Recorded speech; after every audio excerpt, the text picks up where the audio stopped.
Welcome to our new show, Football Fans Anonymous, where you can come and join a discussion about all the weekend's big talking points. A place for you to come and take part in the football conversation. Make sure you like and subscribe to be part of this journey.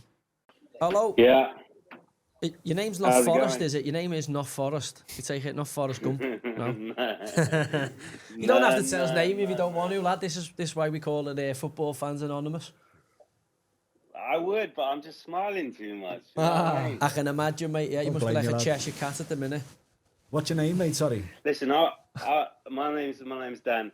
I was at the playoff final, at Wembley, and I've been a Forest fan forever. I'm in my mid-40s now, but through those horrible times, League One, Championship, drudgery, pure drudgery. I never thought I'd see this. None of us did, but it's amazing. Well, this is what your dad and all that must have told you about the Brian Clough era, mustn't it? All the great European Cup winning teams that you had there. Yeah, man. Going back to when we were kids, all of us. Because look, I always felt like we were a sleeping giant, and even like having Colin Moore back in the day as well, and even having a little taste here and there, but. Yeah, Van Hooijdonk and all that. Pierre Van Hooijdonk, Brian yeah, but that all went sideways, didn't it? Do you know what? I don't think there's an honest football fan in the land who aren't enjoying seeing Forest back up in the top. I think there might be a few Liverpool fans that aren't too keen, and that's not because we're in contention, believe me. But there's an old rivalry there that goes back that people have forgotten about, but. That is a rivalry, and they still sing about us.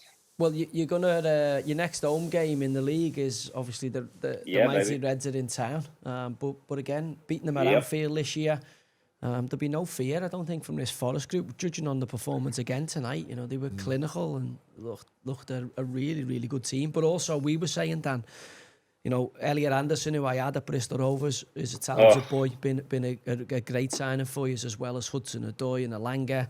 I think they've recruited really well. But the thing that struck me was Elliot Anderson is spectacular. Yeah, I think he's going to get a full England cap before the season's out. I'll be very, very surprised if he doesn't. The thing I'm also looking at is the depth that they've got. Young Yates came on. They brought the big lad who was leading the line last year, Iwobi. What do you call him? Taiwo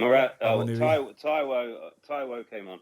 Yeah, and the subs that are coming on, there's not a massive drop off in quality. So you've got that, you've got that really good squad that can sustain Joey, this performance. Morato? Do you see the big Brazilian that came on to make it a back three? I can't remember him off the top of my head. We were sitting watching the game. Every time Nuno, virtually every match now, we switch to a back three at about 70 minutes if we're in the lead. Yeah. And he brings on this geezer called Morato that we got in. And we've got a special relationship with Brazil. For whatever reason, we've just recruited from there. Obviously, Murillo is insane. And but this guy, Morato, comes on and he locks it down. We have not conceded a goal when he's been on the pitch. Not one. You must be buzzing with the job Nuno's done. Yeah, I think we got lucky that he went to Spurs, fucked it up. But he didn't really fuck it up, but they fucked it up because he won 5, lost 5, they fired him. Mm-hmm. So he does that. And, for whatever reason, they're short-sighted about him because he came in and now he's in. I think he's a great manager. Yeah, he's done a great job at Wolves as well. I just think really people have been sleeping on him. Well, the problem was, I remember Steve Cooper getting sacked and there was a bit of like an outcry, like it was harsh, and there's a few people aggrieved with Cooper getting sacked because I know he's well thought of with the Forest fans for being the one who got you back in the Premier League. But again, you've gone from strength to strength. I have to give. I was a bit critical, I think, of the Forest owner last season because I felt he signed lots of random foreign players to go into not last year, maybe the year before when they first went in the Prem. Marinakis and I was like, that's never a good sign for the team going up. They signed loads of players and Forest managed to stay up that year. But then, you have to give him enormous credit for the group he's built. And when I look at, there's some really exciting young British talent in there. Gibbs White, Hudson-Odoi, Elliot Anderson, who we spoke about. But for me, the really big players in the team is the centre half they took, Milinkovic, is it? And the keeper Sells. Oh, he's unbelievable. Absolute solid rocks that you've built there. And Murillo, obviously, you were talking about earlier. And also the lad at right back, Ola Aina. Oh, he's phenomenal. He's phenomenal. So the left back tonight was Neco Williams. Who'll be the left back if everyone was fit? I think it'll be Neco now. Basically, Toffolo was in there, wasn't he? The lad who's got from Huddersfield. Harry's long gone, but he's beautiful. We love him, but he's not the one. No, we got in Moreno from the Spanish lad, yeah. On loan. Was he at Villa? The Villa was that the lad who was at Villa? Yeah, exactly. Yeah. He's on loan. He's early 30s. Neco's ours. He's 23, 24 now. One for the future, and he's playing well. Yeah, he done well tonight. To be fair, he done well tonight at left back. Is it a game you're looking forward to against Liverpool? What's your thoughts? It's a massive game in it, and there's no better time to play them from the Forest perspective. Well, I mean, the thing is, we've beaten them. We're the only team that have beaten them, and we beat them at their place. So who've you got in the cup? Who've you playing in the cup? Forest, who's you got?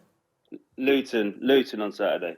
Luton are playing tonight. It was 1-1. I don't know how it finished, but they're struggling. Luton. Are you home or away? That'll be rotation, won't it? Though. We're at home. I'm going on Saturday. So we were talking earlier, Dan, and we're saying, like, obviously, I fancy Forest to finish Europe no danger this season based on how solid they look and obviously the way they've started the first half of the season. Champions League would obviously be incredible. That's the dream, isn't it? Finishing in them positions. But what's your thoughts? Where do you see yourselves finishing?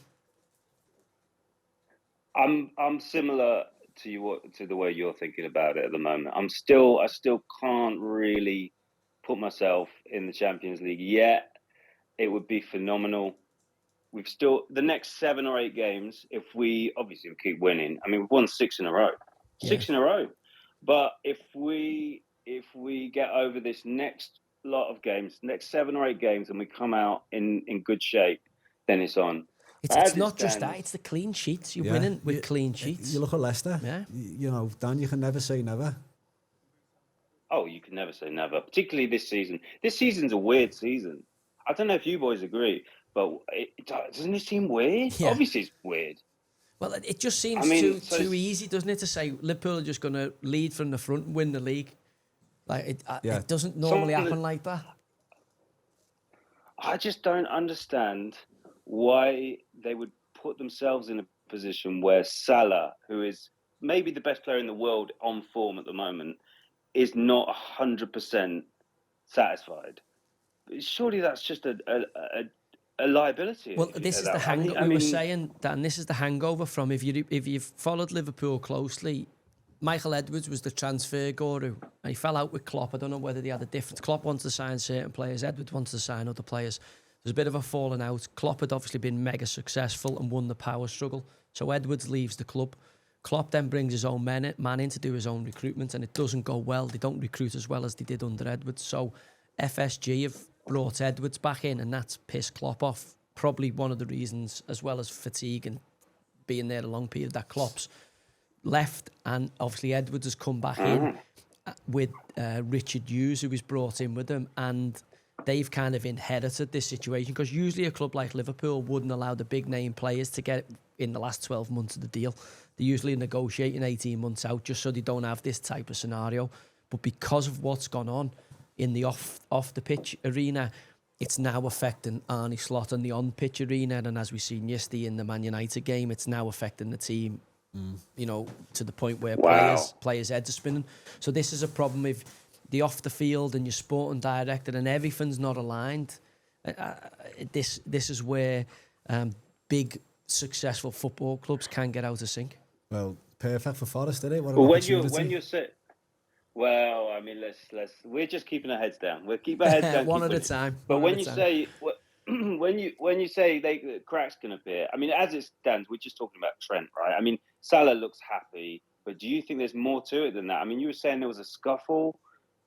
Yeah, it's only what I'd heard. I heard that Trent and Nunes had to be separated, but I heard that Van Dijk had lit Trent up big time at half time. because obviously his head wasn't quite in that game. And obviously the nonsense surrounding that this week has obviously affected them. Salah came out this week and done an interview again. He's done a few weird interviews, but this one he said, this is going to be my last season at Anfield. Now, I don't know whether that's brinkmanship. He's playing a bit of a poker game to try and get his contract sorted. It looks like Salah wants to stay, but it's whether Liverpool are going to come up with the numbers. And then the other side of that, it looks like Trent wants to go, but it just doesn't look like he's got the bollocks to come out and say he wants to go, because he's fearful of the backlash from the Liverpool fans, similar to what Steve McManaman and kind of Michael Owen got for doing the same thing and going to Real Madrid. Yeah, of course, back in the day. And do you think something like that could seriously upset? I mean, could it just spin out of control? I mean, you've been in the dressing room. Let's hope so, Can Dan. it just spiral? Let's hope so. Mate, I'm just looking through your just the last thing before we go. Just looking through your last 6 games there through December. Won all 6, scored, what was that? 15, 16 goals, conceded 5. That's some Christmas you've had, pal. Unbelievable. It's unbelievable. Listen, I'm in dreamland, boys. And whatever happens from now is just gravy. But I'm hoping for Champions League. That's the hope. Well, what you were saying That's there, the great Dan, hope. it doesn't take much. It takes an awful lot to build a really good team, a really good culture, really good dressing room. But it doesn't take much to spoil it or get it out of sync. And clearly Liverpool, and you've got to... That's why the best managers are the best managers, because they police that every single day with the utmost care. Yeah. And I feel sorry for Slot because he's inherited this, but this is a real test of his credentials early on. It's going to be an interesting couple of weeks, isn't it? Watch this space, but if they don't sort it out quick, I think Liverpool's only chance of not winning the league is if they derail it themselves. Dan, thanks for your call, mate. That was a great call. Thanks for calling in, mate. Hopefully you call again in the future when Forest have won the league. I will. Make sure you ring us back to that. Lovely. Cheers, Jeff. What are we thinking now? You must be buzzing if you're a Forest fan. Lad. You must be antiquity, absolutely. Well, as he said there, there, you forget the struggle they've had. Yeah. Been down in Division 3. Yeah. Do you know what I mean? Fought the way back, and you must be absolutely over the moon. And again, I think they're only getting started. He's a good manager. They've got a good young team. The owner's ambitious. He owns Olympiacos. He's a smart cookie. Yeah, who knows what they'll do? But they've got a good manager there. And as I say, he was in at Spurs. Spurs didn't give him anywhere near the time, but I bet you they're kicking themselves now. Similar to Everton with Marco Silva. Yeah. You're kicking yourself. You've got to give them time. I looked fucking Spurs, United, Everton. It's just a mess in it. And then you look at the teams who were grabbing that opportunity with both hands and taking that space. Well, it's not easy to build a good side, as I said to you there, but it can be very, very very, very easy to get your recruitment wrong. Just look, the prime model of that is Man United. Look how much they've spent and look how shit they've been. You know what I mean? And there's loads of teams who've spent fortunes and had absolutely no success. And you look at a Bournemouth, you look at a Forest, and Villa recruit really, really well. And there's no surprise to see them up in the table. I think Newcastle have recruited superbly. I think Newcastle under Eddie Howe have had great recruitments. I think the problems for them have been obviously like the injuries and some of the players may be coming towards the end. Your Callum Wilsons and that may be coming towards the end. But, Eddie Howe, the recruitments, he took over Newcastle when they were in the bottom 3 from Steve Bruce. But Dan Burn, Nick Pope and all that come in the next tranche. I think... Be good to see them win a trophy, won't it? It'd be interesting to see the spending shackles come off Newcastle to actually see who they can attract to the football club now, because they've got some good players. Sven Botman's back fit now. I think he's going to be a massive part of it. They've got a great midfield. Tonali, Guimaraes and Joe Linton. If they can keep them 3 fit, that's a good midfield. That. You know what I mean? Isaac. People forget Newcastle bought Isaac for 63 mil. Man United paid 72 for Højlund. Night and day. Hey, pal. How are you doing? All right? Richie, how are you, mate? You okay? Top banana, mate. You a Leeds fan, are you? You all right? Good, mate. Yeah, well, I didn't think you'd be... I know you're top of the league, but I thought you could have been a bit further clear. Did you manage to defend them last 10 minutes better against Hull? we don't want to blow it away yet, mate. Set Surely fire to a goes, few innit? coupons there. A few people's coupons went up in smoke there with them 2 goals. Well, what I want to ask him on here is, does anybody think Leeds is still a top club or a big club? Yeah, I mean, when you talk about the big sides, being, just had a Forest fan on there. Even when Forest were in the 3rd division, and Leeds the same. Everyone still knows Leeds is a proper footballing club, still a big club, mad, crazy fan base. It's only a matter of time before they get their act together and get themselves back to the, to the top division. Forest sitting 3rd in the table tonight, who've been in the doldrums for a lot longer than Leeds. Obviously, Leeds have been back in a couple of different spells. The Bielsa one was, I think, where everybody got the most excited for them. But obviously, they've had a couple of barren spells as well where you've ended up getting relegated. But Farke looks like he's going to get his back this season. But it's just whether you can stay there, because the gulf between Premier League and Championship now is getting bigger every season. I tell you what, pal, this is why I wanted to come on tonight and say, do you not think now the Premiership is just, there's a lot of money involved with players, agents, and if you're talking about £100,000 players, £100,000 a week, I don't think Leeds can, match these teams what are up there. Well, it's hard, isn't it? You've got to get in the league and then you've got to stay in there for a couple of seasons and then try and move. But fans don't like that, do they? Fans go, well, we want to get in the top 6, top 8 straight away. It's like, no, there's too much money involved. You need to be in the league consistently over a long period. Like Bournemouth, for instance, I would use as a route map, because Bournemouth get 12,000 fans. What are Leeds pulling in? 40,000 at Ellen Road now. 30. But Bournemouth have built slowly. Eddie Howe got them in the league, and then they dipped out the league. Scott Parker got them in the league, and then they dipped out the league, and then they've got now a bit of a spell back in the league. They've gone with a good foreign manager in Areola, and the recruitment's been superb. You have to give them credit. They've signed lots of young players none of us had heard of, like the centre half Judson, who's 19, come from Roma. Kirkes, the left back. They're not paying mega money. They sold Solanke to Spurs for big money and replaced him with they've paid 40 mil, by the way, so it's not cheap. Replaced him with a striker from Porto, and the really good recruitment. Even when you lose good players to the big fish in the division, you've got to replace it.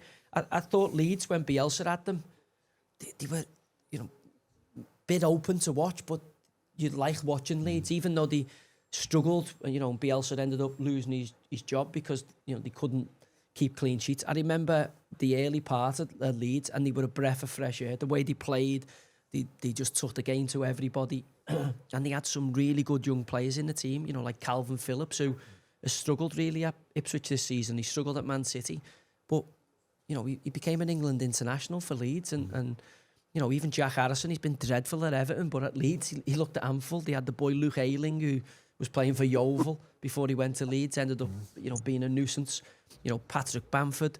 They weren't like these incredible players, but as a team and a unit, I thought Leeds were a breath of fresh air when Bielsa got them back to the top flight. You've just said there about Everton. Everton should never be in this position they are. Never, mate. Never, ever. Well, it's bad finance management off the pitch and the war in Ukraine, and Everton have got themselves in a pickle, but they've just got to survive until, we've now been taken over. Hopefully these guys who come in are sensible in the recruitment, and we can get some good players through the doors, because the last couple of years we've just slowly got more and more desperate, for attacking players. We've been lucky that we've had a good goalkeeper and a good defensive unit, and at this moment in time, if we stay in the league this year, I think every Evertonian snap your hands off for that now. What about yourselves? Do you think you're going to get promoted this year? I tell you what, to be fair, right, if I'm going to be truthful, a lot of Leeds fans would probably say, can we stay in Championship because we win games? If we get promoted, well, we'll get bummed every week, mate. I know, but the only way you build yourselves back into, in my lifetime, Leeds won the last First Division. obviously Eric Cantona, Howard Wilkinson before it became the Premier League. Then we always had good sides, whether that was Gary McAllister, Gary Speed, Brian Dean, all that era, David Weatherall. And then when obviously they had the Ridsdale era, when they signed all them top players, I know it ended up sending the club to the wall, but what a team they had there with Alan Smith, Viduka, Kuehl, some good players, Ian Hart, Nigel Martin was there, Rio, Gary Kelly, Lucas Radaby and all that. They were a good side. Obviously, then it went pear-shaped. And then Leeds have been in the wilderness since until Bielsa. But I look at Leeds going, surely Leeds have got to be looking at like a Tottenham Hotspur and going, fucking hell, we're as big as them. You'd like to think so, mate. You're not having that, but Rich? Under that era, we was never out the top four. We had a Champions League quarter-final, Europa quarter-final. So you're thinking, we can't have been that bad a team, in that stages. Oh, there's no denying you were in a bad team. I think we were a great team. If I was to pick out the top 20 sides in England, clubs in England, comfortably Leeds are in there. There'd be an argument for if you're picking top 15, top 10, Leeds. A lot of proper football fans see Leeds as a proper football and City proper football team. You think back to the Jack Charlton days, Billy Bremner days. Obviously the famous Brian Clough and Don Revie. The damn United doesn't do you any favours. But all that era, and obviously, getting to European Cup finals. Leeds being in the mix for winning titles. Leeds. We always say dirty Leeds or whatever it is, but Leeds is a proper footballing club, and as I say, you're going through a spell now. We're disappointed as Evertonians, but we haven't ever had a spell where we've dropped into the third tier and we've dropped into the second division and been stuck in them leagues like Leeds have, like Sheff Wednesday have, like Forest have. But again, it's only a matter of time before someone cracks the code at Leeds and gets them back, because I think Leeds is a phenomenal football club, and it'd be great to see them back in the Premier League, because I think when Leeds are in the Premier League, it definitely makes it a better league. Absolutely, mate. Yeah, thanks for saying Rich, listen, mate, thanks for the call, mate. Hopefully you get back on when Leeds are about to go up later on in the season. Cheers, Rich. Ta-ra, mate. Cheers, mate. Cheers, Ta-ra, mate. lad. All the best, yeah. And you, mate. Ta-ra. God, out of force tonight, the Reds, aren't they? Out in force. Got a lot to say. Hello, James. how are you, boys? How are you, mate? Liverpool fan, Noah's telling us. Yes, sir. Joey, I just wanted to ask you one question. Go on, mate. It's just a simple question now. Who do you think is going to win the Premier League this year? I think Liverpool. I've been saying it for a while. I think Liverpool. I think they're only. Just been saying to the lads, the only problem I see for Liverpool is the nonsense that's going on with the contracts. I think if they get that wrapped up and get it sorted one way or the other, I think I think it'll be a few twists and turns, James, but I think it'll be Liverpool's title. Well, could you answer me this? Why do you think everyone's going on so hysterical about that draw yesterday? I think it's... do you not think it's a bit hysterical, Joey? Yeah, I do. It's a but bit also, hysterical. don't forget, there's a lot of people in the media who want Liverpool to trip up. You know what I mean? There's a lot of... I think the whole lot. I think everyone wants them to trip up. I mean, it's hysterical. It's a draw. They drew with Fulham 2 weeks ago. I wouldn't take any offence to it, James. I think as a neutral, everyone just wants to see a good title race. No, as a neutral, they want to see Liverpool losing. But they drew with Fulham 2 weeks ago, and there wasn't. It's a bit hysterical. Do you not think, boys? I think the fact that Liverpool have had a man sent off in that game, it ends up being a good point.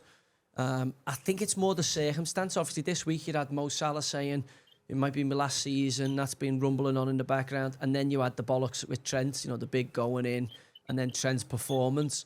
I just think with Liverpool, people do want to see Liverpool slip up. There's no doubt about that. Certainly in the British media, there's a lot of Man United positivity. They've only drawn the game, but it's like Man United beat us 5-0 the way the media's carry on in this country. And it was like they won a semi-final of the Champions League. Yeah, it's nonsense. I've been calling it out all show, saying at the end of the day, Liverpool were way under par because of Trent's head been turned and he was abysmal yesterday. Mo Salah weren't much better in front of him. And Speaking of Salah, sorry, can I just Liverpool have continue? still got a draw, you know what I mean? They've still drawn the game. Salah's just tweeted at Jamie Carragher. Go ahead. Jamie Carragher's called him out. Not called him out, but he said, because Salah's put these cryptic pictures on. I don't know if you see on Twitter. I don't follow him, mate. No. And Salah's just tweeted Carragher saying, I think you're a bit obsessed with me. But there's a bit of bad blood between them two, isn't there? There's definitely a bit of an issue because he said something in his interview a few weeks ago. He just sat on the floor. I couldn't tell you. Honestly, don't know. Salah's just trying to broker Liverpool to pay him what he thinks he's worth. Can you deny that? Like? You can't blame him because his numbers this year are pay me the money. Right? You can't blame him. Trent, I think, has just played the wrong set of cards because he's getting abysmal advice. And it backfired massively, not only on him yesterday, but that affected the team. I 100% agree with that. Just sorry to interrupt, Joey. I 100% agree with that. I think Trent looks like a little bit of a little boy. He looks like a child now. He doesn't really know what to do now. Yeah, I mean, and the problem they've got is Liverpool have already got Trent's replacement in situ in Conor Bradley, who's going to be a good player. Whether he gets to Trent's level or not, we won't know until he gets a long run in the team. But certainly the kid's got a lot of ability. And Trent's been playing this game. If you remember early on in the season, Arne Slot took him off at Anfield in a game and he huffed and puffed coming off and put Bradley on. And that was when Trent was first dicking round with his contract in the media. Almost he was saying to Trent and his advisors, listen, I'm not asked who you are. No one's bigger than the club. And we've got a kid here ready to go. Trent's kind of knuckled down and been playing okay in recent weeks. You know, I thought he was good in the West Ham game. I think he's been good in games this season. But then it just reared his head this week with that bid going in from Madrid. And they've tried to play silly beggars and it's backfired massively because, you know, Trent shit the bed yesterday and it could have cost Liverpool that game because, you know, in a game between close rivals like that, the form book goes out the window because of the intense hatred between the two teams. United were brilliant. Teams. Do you know, I think United were better because they went 5-4-1. You know, they didn't really have to come out and attack Liverpool. Liverpool always going to take the game to you. They were massive underdogs, which has probably hurt a lot of the pride in there. And they were expected to get pumped. And there was no real pressure on United other than what they had in the dressing room through being writ off. And they grew in confidence in the game because I think they realised quite quickly that Liverpool are down to 10 men here because Trent's body's here, but his mind's in Madrid. He was shocking. Trent was shocking. Well, every chance United had came down that right-hand channel where Trent should have been. You know, the two goals, you can definitely put the first one at Trent's door because he gives the ball away and then his reaction to close the man down and get back inside is embarrassing. He was half jogging. Well, rumour has it that Van Dijk has absolutely tore the strip off him at half-time. And then you can see Van Dijk's body language towards him in the second half. And then I've been told that full-time, you know, he's absolutely gone for Trent. I got told, listen, this is just rumours on the street, but I got told Trent and Darwin Núñez had to be separated. I've just seen something about there that. Núñez and Trent were nearly fighting in the dressing room after the game. So Liverpool can win the league here, and the only reason Liverpool aren't going to win the league is these diva moments and these dickhead moments that are well within their control. Because if the club rectify it and say to Trent, look, are you coming or you're staying? If you're staying, you need to come out now and say, look, I'm off to Madrid at the end of the season, and that's the end of that. Salah's contract situation needs to be rectified. If you're gonna keep Mo Salah, you might as well get it done now and settle him down, and then you go and win the league. If you're not, come out and say, look, this is Mo's last season and he's away. And then it allows Salah to try and win the league and Trent to try and win the league as a kind of parting gift for the Liverpool fans. But the longer this stays in the air, the more chance this has got of derailing Liverpool's. But this should be Liverpool's title unless they implode from within. Would you get rid of him now, James? Say again, sorry. Would you get rid of Trent now? He's very gifted going forward, though. He does special things going forward. I don't think he's an elite defender, but he does really special things going forward. I mean, the amount of goals he causes makes you not want to lose him. But I'd want to keep him, to be honest with you. But I know exactly what you're saying. Look, he's had one bad game. Let's not be, you know, it's not the end of his. Players can have bad games, and there's circumstances why he's had the bad game. He could be back. It could be settled down this, and he could be back next week and plays well, and everyone forgets about it. But look, it certainly wasn't present, and could have cost Liverpool in a vital match, because if they'd have given a bit of momentum away, next league game's against Forest away, which is going to be a tough game because Forest are going well at the minute. So look, I think that's a good point for Liverpool, because they were nowhere near the best for large parts of that game, and Man United played a lot better than what they normally do or would expect it to do, and Liverpool still haven't lost the game. Can I say one last thing, because I know you have to move on, lads? I think this is Liverpool. Liverpool have a good chance to win the league this year, but I don't think they're going to win it the next 2 years after. I think this might be their last chance to win it, and then Slot will have to reorganise. I don't think that team is going to win the league for the next 2 years after, to be honest. I think this is their last chance. But also, don't forget, he hasn't bought anyone yet other than Chiesa. You know, they haven't given Slot a transfer kitty to go and take a few players that he maybe spotted over the last couple of years in Europe. So, look, I think if you'd have offered Liverpool fans when Klopp is leaving and they go for Alonso, and then Alonso doesn't manage to materialise, and then Arne Slot's named, I think if you'd have said to Liverpool fans, by the way, on the 6th of January, this is the situation. You're going to be flying on all competitions. You're in the semi-final of the Carabao Cup. You've got Accrington Stanley at home in the FA Cup. You're flying in the Champions League. You've already qualified, and you're top of the league by, what are they, 6 points now?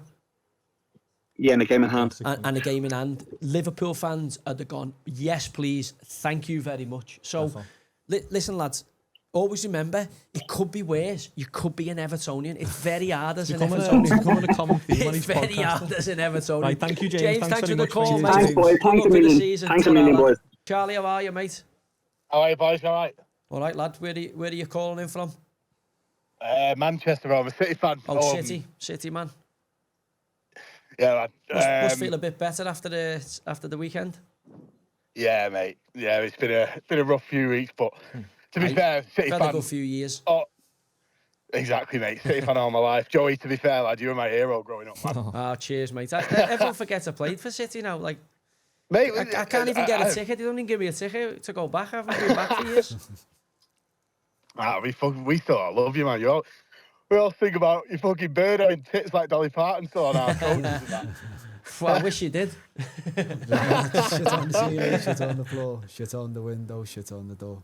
Remember it? No, I don't know. I was playing, man. I wouldn't have heard it. No, I was. They were. I've still always looked for City's results, and obviously, I still haven't got my medal from when I won the Premier League that time. Mate, literally, that happened right in. My season ticket's right behind the goal. It happened right in front of me. I was like, "Good, Joey, lad." Well, it got me a fucking record ban and a big fine off the FA. So I wish I could go back and not do it again. Just about to kick off. So what are you thinking? What are you thinking? City are back here? Nah, well, you know, what goes up must come down. You know, no one's won 4 in a row for a reason, mate. So, you know, I just don't think with the owners we've got, mate, we're not going to need some mad transition period now like other teams do. I just think we need a good 2 windows in us, really. Are you gonna buy a couple of players in this window? You reckon Pep's gonna? I don't know. You know, we never really do any business in January. Really, I still think we'll be a bit like, you know, because we can't turn around and just write the season off. But you know, if we don't win fuck all this year, it is what it is. Who cares? Yeah, well, they've won enough recently, and he's got to rebuild another team, hasn't he? By the look of it, That's it. I think if anything, like, you know, it's just another challenge for him now. Do you know what I mean? It's like this is going to be his 3rd City team, really. Now, I wouldn't put it past him. He's changed the game in this country, and I think if he's going to get in that Alex Ferguson conversation as the best manager in the Premier League, I think he's got to go and build another team that goes and wins another couple of Prems. And as I say, coming through this baptism of fire, it looks like City are going to close in on the top 4 again. I was really worried about them for a period, but it looks like now they're going to get back into the groove and get back into the top 4, secure Champions League qualification. Yeah, you'd imagine so now. And then probably show their financial might in the summer and go and take a couple of, you know, top players. I thought they might have gone for that Subamendi who Liverpool were after from Sociedad, just to complement what they got in midfield.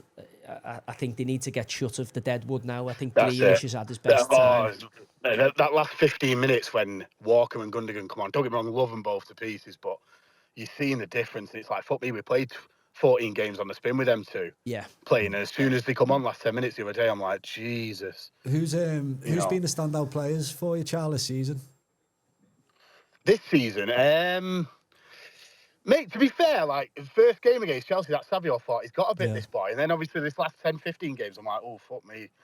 Because obviously Doku frustrates the life out of me, man. But I've seen a bit of quality from him, and it's we struggled to have a player on the left side that can put a ball in the box for years. Yeah, it was a great ball he put into the weekend, wasn't it? Yeah, and it was the same ball as against Leicester. Yeah. As well, pretty much the same ball. So that's promising there, but there's no massive standouts really in that sense. Well, getting Rodri back will be massive, and him obviously coming back because usually when he's in the team, you win games, no matter what team he's playing for. Yeah.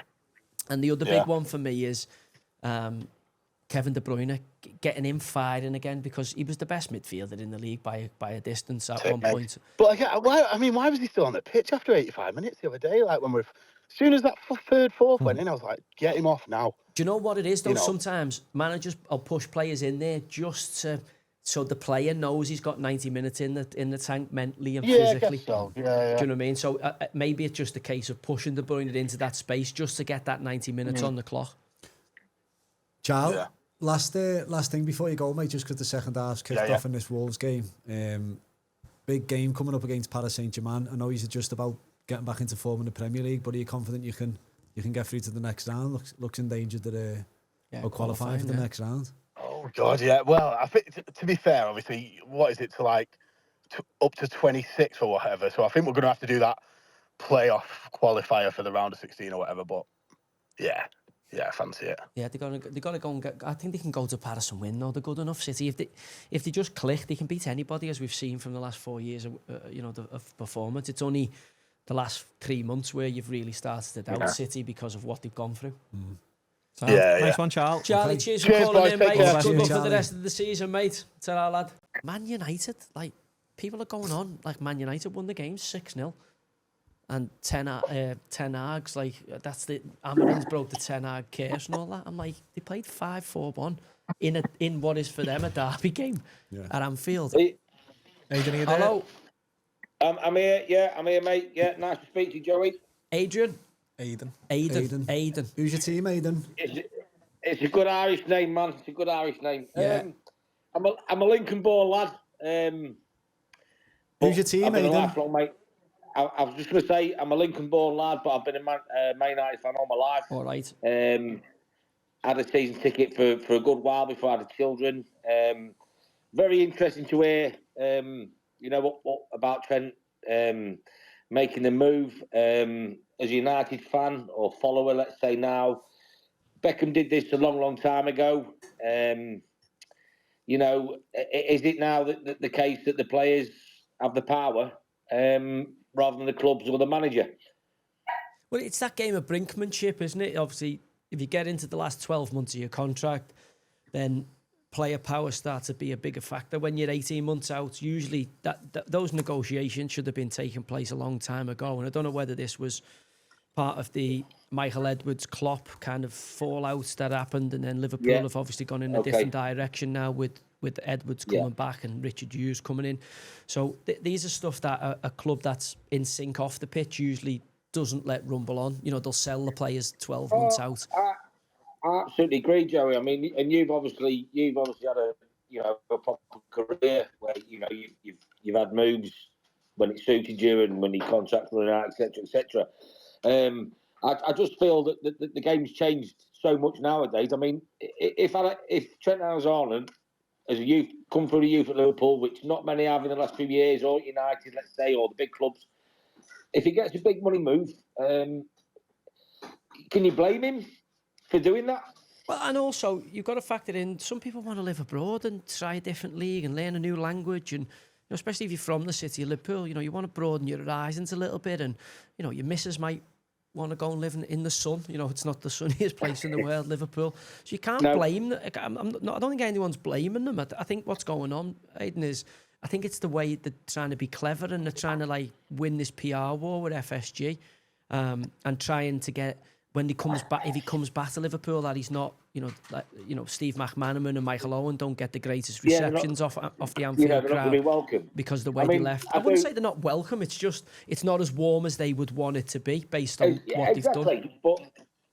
But I think again, I might be off the scale again, but I mean, I watched the game yesterday. Obviously, I got a lot of stick from Liverpool fans. I've got family in Walton. My wife's down in Lincoln. She's a Scouser, so I have to go up there and listen to it, which is a bit of banter.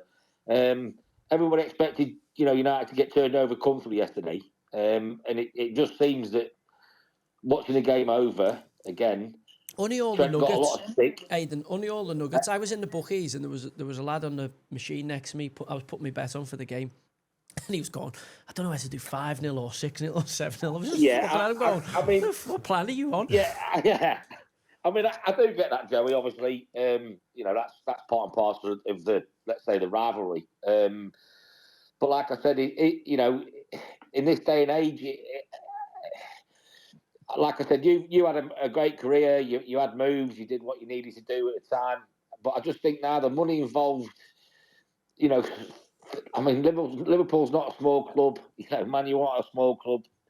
The top of the Premier League, 60. I mean, Man, you're 14th at the minute. Let's just laugh at that. But if Real Madrid come calling and is that the pinnacle you can play at as a professional outside of England? Well, you're kind of guaranteed to be quarterfinals of the Champions League, aren't you? They're never far away from that. They've obviously won it more times than anybody.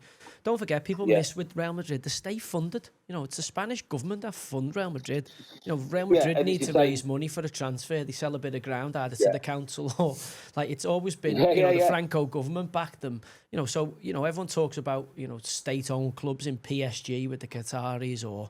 Man City with Abu Dhabi. Well, Real Madrid were the first state-owned club. They have been for years, and that's why they can buy the players they can buy because that drives tourism into Spain. Obviously, Barcelona are the breakaway, the Catalonians, but they're the antidote to that. Great point, Joey. So, great point. What I wanted to ask you about was Ruben Amorim. Like, I've been really critical of Ruben Amorim in the last few weeks. I think, I'm thinking he's another snake oil salesman. I know he spoke well to the media, and I know everybody in the media are desperate for him to do well, but I haven't seen anything from him so far. Yesterday, I'm going to give Man United credit. I think Man United definitely played better and better than what everyone was expecting, but I didn't see anything tactically. He's played a 5-4-1 where Fernandes has played left midfield and Dallow's played, and they were really deep block. It's a derby game. I know it's not in terms of City, but in terms of rivalry, it's a derby game.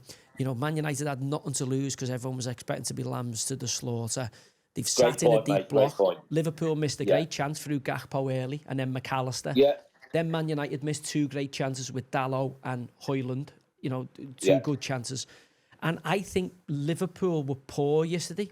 And Trent had his head turned, wasn't at the races at all. So they were kind of down to 10 men.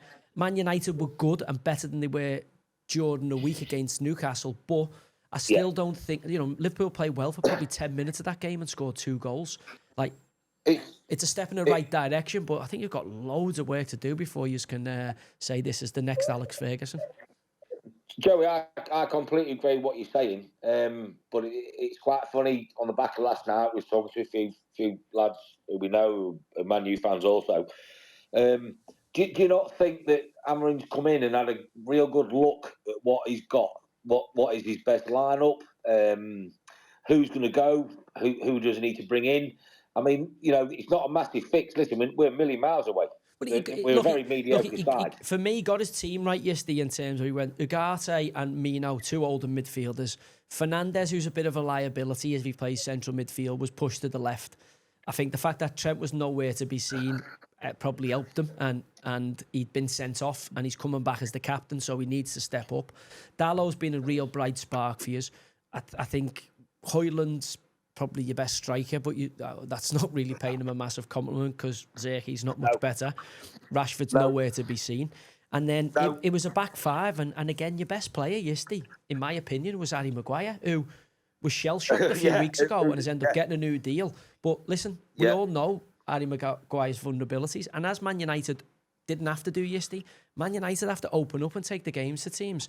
I think you'll see the same frailties in that group, and I think Arsenal at the weekend's not a bad test for you because they were stale when I watched them in open play, but it'll be a tough test from the set play where I think you're vulnerable. Delete, not filling with confidence. I thought Martinez was not bad. I like Dalot as a player, although I think he's a right back. And I'm looking at it going, well, during the week, this great manager played Casemiro and Eriksen, which anyone who knows about footy would tell you we're in big trouble with that. So he got his team selection right because he got it so wrong the week before. Yeah, I think you're absolutely right, Joey. I mean, like I said, as a United follower, fan, we all looked at a midfielder, Casemiro, Eriksen, and it should have been, if that's the case, that should have been midfield 10 years ago when they were both at the pump. Yeah. I thought Maino did extremely well yesterday. He was good, yeah. Cody Mason. Sorry, mate. He was good. And I thought Bruno Fernandes was absolutely outstanding. Yeah, good game. He did, but also that's where Trent should have been. Yeah. And by the way, Liverpool yesterday, Curtis Jones wasn't quite at it. Liverpool quite weren't at it. And I think the reasons, and I'm not trying to take away from Man United, listen, they did well. But also, they drew 2-2. Henry Winters waxing lyrical, seeing Dom King waxing lyrical. I'm going, Liverpool were off it yesterday. Liverpool were off it, and Liverpool had Mo Salah, who was non-existent yesterday, who this week has been saying last year of his deal. Trent, whose head was in the clouds because of what's gone on this week. And, you know, in them type of games, you know, it's a blood and thunder game. As I say, Man United, really, you know, they overloaded Liverpool in the middle because they had two older midfielders and then Dalot and Fernandes playing in the pockets either side. Liverpool had McAllister, Gravenberch and Curtis Jones, who, let's be honest, they've done well this year, but that isn't a fantastic midfield. Newcastle's midfield absolutely murdered Casemiro and Eriksen. So he doesn't put them back out for the second game because you can't play them at Anfield because you'd have lost 7-0 yesterday. You'd have played them too. Well, as a Liverpool fan, I'm sorry, but that is our best midfield. Like, I know it is. I would say Slozerby, whatever you... We missed his legs yesterday. His legs running on. But also, I think Man United, that was for away from home, you can play 5-4-1. At Old Trafford, are you going to play 5-4-1 every week and counter-attack teams? You can't. No, you can't. I'll be honest, Joey. Looking at, like you've just said, the 4-5-1. Yes, Liverpool had the chances, but I'll be honest, United had some clear-cut chances. I mean, you know, did Liverpool play really that badly that United didn't play well, if you know what I'm saying? But if you got... No, I actually don't think Man United... I think Man United played a lot better than they have recently. I'm not trying to knock Man United, but if you look at every single chance Man United had yesterday, every single chance was in that slot between Trent and where Trent should be and Van Dijk. And I'm telling you, Trent should have been ragged off after 45 minutes. The fact that he left them out there was the reason Man United took the lead. Watch that goal back. Watch the first goal back. Martinez walks off the back of Trent. Like he gives the ball away initially. And there was... Now, I'm not saying had Liverpool been fully at it in terms of like Man United didn't play better, but also like I think people have to just hold their horses a little bit. Like I don't think this fella is what you think he is, and it's just based on what I've seen. Now, look, if I get proven wrong, yesterday was a step in the right direction, but you've drawn 2-2 where Liverpool haven't played well and been down to 10 men for 83 minutes. I've got absolutely no argument in what you've just said. I got a bit of stick the other week when they played Man City. I watched the first 45 minutes. I'll be honest, I turned it off because it was not a derby. It was just, it's not what a derby should be. And I posted it, we were mediocre. Because the 1-2-1, somebody, another fan put, what do you mean mediocre? I said, United are mediocre.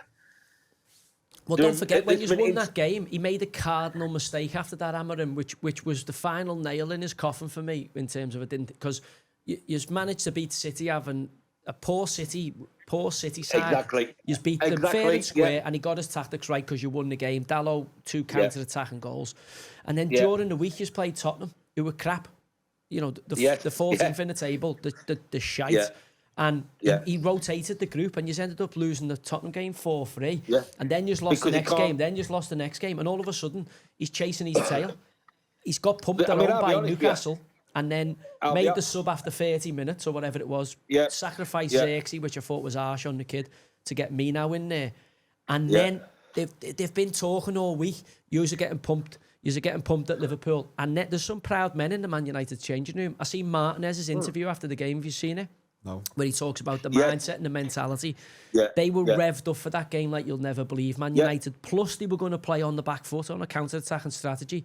And you could see them grow into the game like, oh my God, we didn't think this was going to be this easy. And the reason it was easy Honestly, was mate, Trent Alexander-Arnold. I was full of flu yesterday, and I watched it. Obviously, I scored, so I've jumped up. I never actually, I'll be honest, never thought we'd win the game because you know what Liverpool can do. With whatever squad they put out at the minute, they are the best team in the league. The league doesn't lie, as they say. But it's not papered over the cracks because we've gone to Anfield and drawn to all. Not at all. Not in my opinion, anyway. There's a lot of work to do. It's an expensively assembled squad. You look at the Gakpo goal. What's Delete doing? Yeah. Why is he going off his feet there? How is Gakpo allowed to check back inside? It's a cardinal. Delete has been dreadful positionally for me. Maguire's growing in confidence again. But Harry Maguire was crying on the news after he got nicked having a fight in Mykonos. So he's never going to recover because you can't cry on the telly as a grown man and a big area centre-half. So you're building him back up and you've given him a new deal. But he's going to be exposed again because if he wasn't good enough 12 months ago and 18 months ago, he's not going to be good enough in 12 months. So Joey, you're papering over the cracks, man. You're papering over the cracks and they're trying. They're trying. Aiden, listen, thanks for the call, mate. I've got to shoot now because we're going on to TikTok Live. So we're going to cross over onto that. But listen, thanks for the call, mate. Good to speak to you. Nice Good one, luck for the season. Bye. Ta-ra, mate. Ta-ra. But our callers have been spot on, been on the money so far. Football fans know what they're seeing. You know, they pay the money. They watch the football team. They're invested in it. And as I say, you can't fool them. And this is the space we want to create. This is the space for proper football fans. Come in. You can say what you want. Tell us your name. Don't tell us your name. No problem. Vent your steam. No problem. And we'll discuss, whatever it is you want to. You're talking to proper footy fans. That's us.